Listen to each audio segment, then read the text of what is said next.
Good morning, Bucknutters. Welcome to the Bucknuts Morning 5 here on Monday, October 12th, 2020. I am Dave Biddle. I am very happy to be joined by Patrick Murphy, who is basking in the glow of his Los Angeles Lakers winning the NBA championship last night. So congrats to you on that, Patrick. Thank you.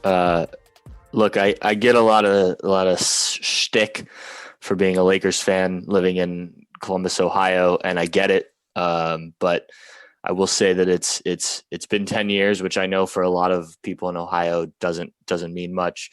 But also that this one's for Kobe Bryant, who's a guy that I've on the court always admired, and obviously everything that happened with him this past year, his family. I think this is just a big one for anyone who's ever supported the Lakers. It just meant a little more this year. So. Well, let's talk some Buckeyes, but thanks for bringing that up. Yeah, I had to bring that up. Congratulations to your Lakers and LeBron. It was fitting that the year that Kobe passed away that the Lakers were able to win the title. All right, yeah, we're going to have a lot of fun on today's show. We're only 12 days away from Buckeye football. Feels so good to say that. That's awesome. Just real quick, 12 days. I think the last time I was on with you, it had just been announced that they were coming back. And the time before that, we didn't know that there was going to be football. So, it's just, I can't get enough of the fact that we're going to have Ohio State football here in 12 days now. Yes, this is happening. The 12 days of Buckeye football. Yes, I know. It's going to be here before we know it. And it's fantastic. And there's not a lot of position battles that I find that intriguing. I mean, usually there's more position battles even 12 days away from the start of the season than there are this year. But we're going to take a look at some of the position battles, some starting, some backup. Let's start with starting running back. Now, it might not matter because they might do running back by committee. I tend to think it matters. Who's going to be the starting running back for the Buckeyes, Patrick? Well, I think that, and we talked to Tony Alford last week, and he seemed very content with both Master Teague and Trey Sermon. I think that Trey Sermon, in my mind, is the most talented guy on this roster, based on what he was able to do at Oklahoma. The fact that he can carry the ball, catch the ball, pass block. We've heard from the coaching staff that he can do a little bit of everything. It kind of reminds me of what they said about J.K. Dobbins going into last year. Now, I don't think he'll do what J.K. Dobbins did. He's obviously a very different player, but he to me seems to be the guy that is the most talented of these running backs. And I don't want to take anything away from Master Teague, who I think will be heavily involved, assuming health and whatnot. And I do think this is going to be a committee. But, I thought when they got Trey Sermon, a guy who they recruited out of high school pretty heavily and missed out on, obviously went to Oklahoma. Ohio State fans saw him in person here as a freshman at Ohio Stadium when Oklahoma came in here. I thought that was a big get for Ohio State was to land this guy who obviously has plenty of experience. So I believe that Trey Sermon is going to be the starter in whatever capacity that is. And, I think that's good news for the Buckeyes. We saw Master Teague last year, and I think he's going to be a good player, but I think there's still some development left for Master Teague, and Trey Sermon allows Master Teague to have that time and kind of roll into that role. It's interesting. I agree with a lot of what you said right there. I do think when they take the first snap of the season, I think it's going to be Master Teague out there as the starting running back. But I think Trey Sermon's going to be the most effective overall running back when you consider things that you mentioned, like his ability to catch the ball out of the backfield. And maybe Master will be better than I think he will be at that. But I do think Sermon's going to be the most productive running back when we look back on it. But to start the season, I do think they're going to have Master T go out there with the first team offense. We'll see. I tend to think, those guys are going to split carries to a degree, but you want one guy to step up. And I think eventually that will be Trey Sermon, but to start the season, it'll be Master Teague. All right. Backup quarterback. I'll go first on this one. I think it's going to be true freshman CJ Stroud. Fifth-year senior Gunnar Hoax, I'm sure they're going to get him some playing time this year. But if something would happen like to Justin Fields, God forbid, I think they would roll with CJ Stroud as the backup quarterback and then the starting quarterback. What do you think would happen if, unfortunately, something happened in Justin Fields?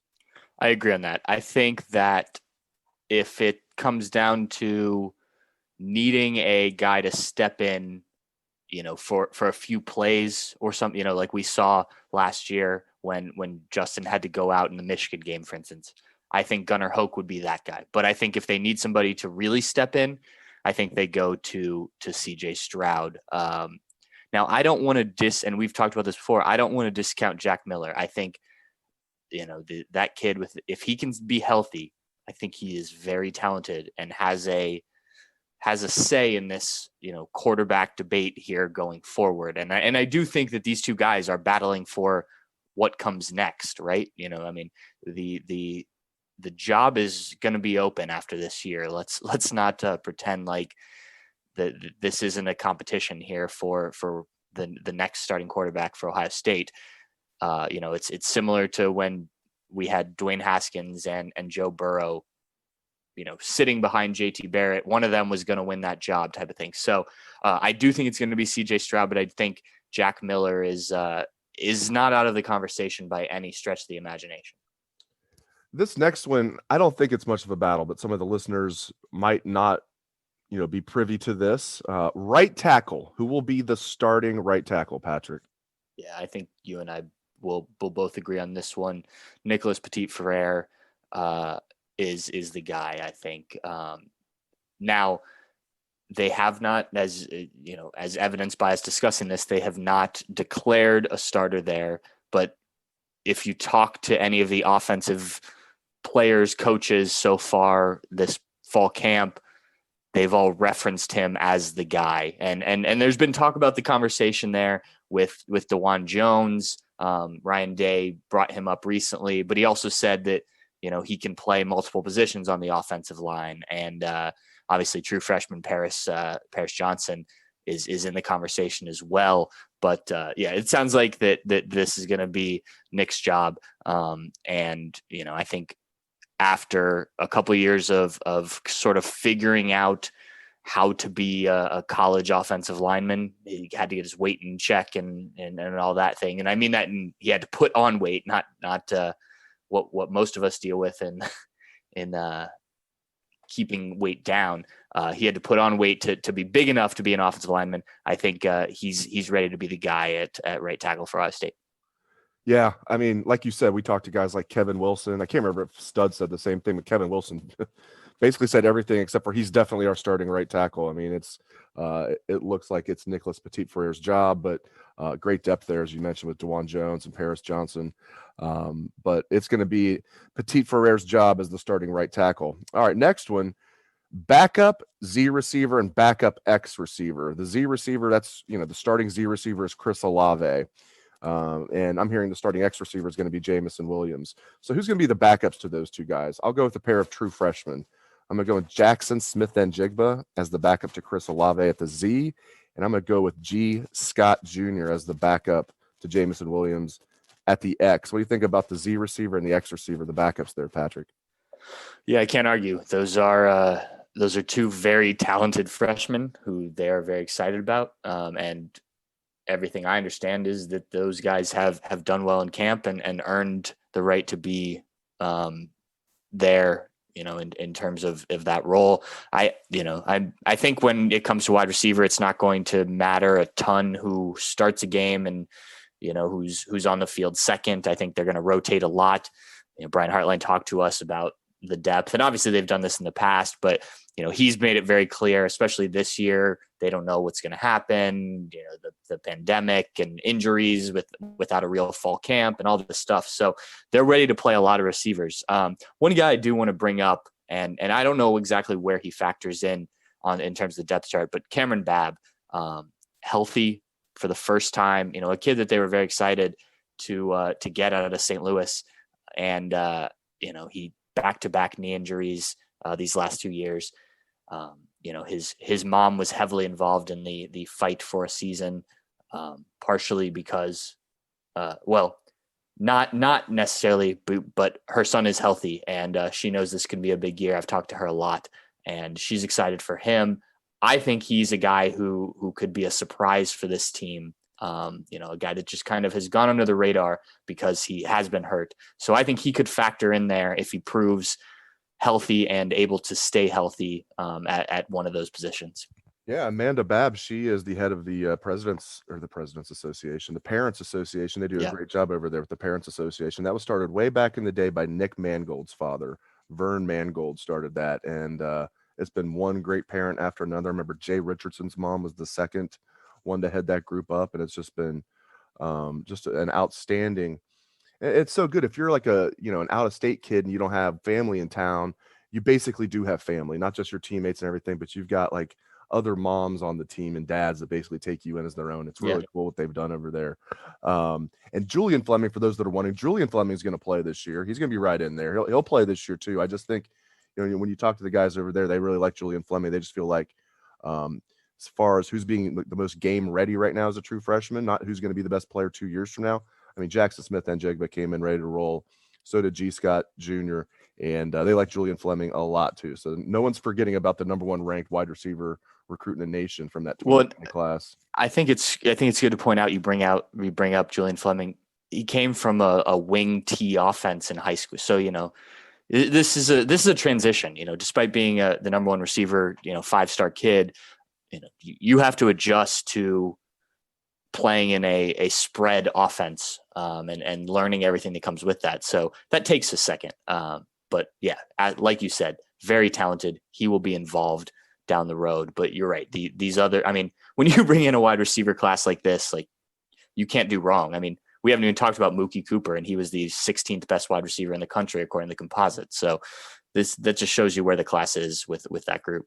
Yeah, and Mookie could be the backup to Garrett Wilson in the slot. I tend to think they're going to move guys around, and Garrett Wilson's going to play slot, play outside. He's going to move all around, and but Mookie could be in there as a little bit of a slot receiver. DeMario McCall. They've got Jackson Smith can go in there and play some slot. There's a lot of different things that they can do. Garrett Wilson's going to have a huge year, and Chris Olave is going to have a huge year, and those other guys are they just they just have such great depth there. But the numbers for Olave and Garrett Wilson are going to be through the roof this year with the great offensive line they have and someone named Justin Fields throwing them the football. All right, let's move to the defensive side of the ball. 3 tech defensive tackles. So the nose guard is going to be Tommy Togiai. We know that. Who's going to be the starting 3 tech defensive tackle, Patrick? That's a good question. They obviously have some issues at that spot. Haskell Garrett, we know, was had that unfortunate issue where he was shot in the face. And what a crazy situation that is. They're going to use a few different guys. I think Teron Vincent also dealing with some things. Antoine Jackson, I know you are going to write about him. I think that's one of the more interesting positions for me as we get into these final 2 weeks of fall camp or the last week of fall camp, really, before they get into regular season practice heading into the Nebraska game. That's one I am unsure on in terms of who takes that first snap. I'm curious to see who you think is the guy because given these injuries, given kind of a position that's been up for rotation in the past. I don't know. I think they have options. I think you wrote about it last week that there are guys there despite the injuries, but that's a question mark in my book. That's one of the biggest question marks, I guess, for me for this team. Yeah, perhaps the biggest because I thought it was going to be somewhere in the secondary, and we'll get to that in a little bit. But I think this is the biggest question mark on the team right now is 3 tech defensive tackle, the depth there. I do think Antoine Jackson is going to be the starter as a 5th-year senior. Now they're saying great things about him. Like you mentioned, I'm doing a story on him. And Larry Johnson, defensive line coach Larry Johnson, is a straight shooter. He's not going to talk up a kid over and over again unless he really believes in him. So perhaps as a 5th-year senior, the light will come on for Antoine Jackson. He played okay last year as a 4th-year junior. Didn't play a lot, but they had a ton of depth at D tackle last year, which is ironic that this year not so much. And we'll see. Maybe later in the year they'll be okay if they get Haskell Garrett back and they get Teron Vincent back, but they're not going to start the season with those guys. So I'm going to go with Antoine Jackson as the starting 3 tech. All right. Starting corner opposite Shaun Wade. So basically Sevyn Banks or Cam Brown, who are both going to play a lot anyway, but for the sake of the show, we'll say who's going to be the starting corner opposite Shaun Wade. I'll go with Sevyn Banks, Well, Cam Brown's going to be out there a ton too. I like both of them, but I'm hearing Sevyn Banks could be a star this year. Like he could be one of those guys that's like, oh, he went from backup to definitely going to play in the NFL. That's Sevyn Banks from what I'm hearing. So I will go with Mr. Sevyn Banks. What do you think, Patrick? I'm in agreement again. Everything I've heard is that Sevyn Banks is having a heck of a camp, and did all the right things this offseason. I think you've seen it with the way Ohio State's social media has promoted him. They've been doing those mic'd up things, which I think are really interesting, just to kind of get a little bit of an insight, especially in a year when we're not even around the team at all. Given everything going on, I think it just gives some fun insight to the team. You also get to see kind of these kids' personalities when they're not in interviews, which I think is when they kind of shine. Sevyn Banks was one of the guys that they've used in there. I don't think you put a guy like that. You're not using a backup for one of your social media promotions, and I think that was very telling that he was one of the guys used for one of those mic'd up things. And I recommend going back and watching that if you haven't seen it. But my understanding is that's the next guy, what they think is the star cornerback at Ohio State.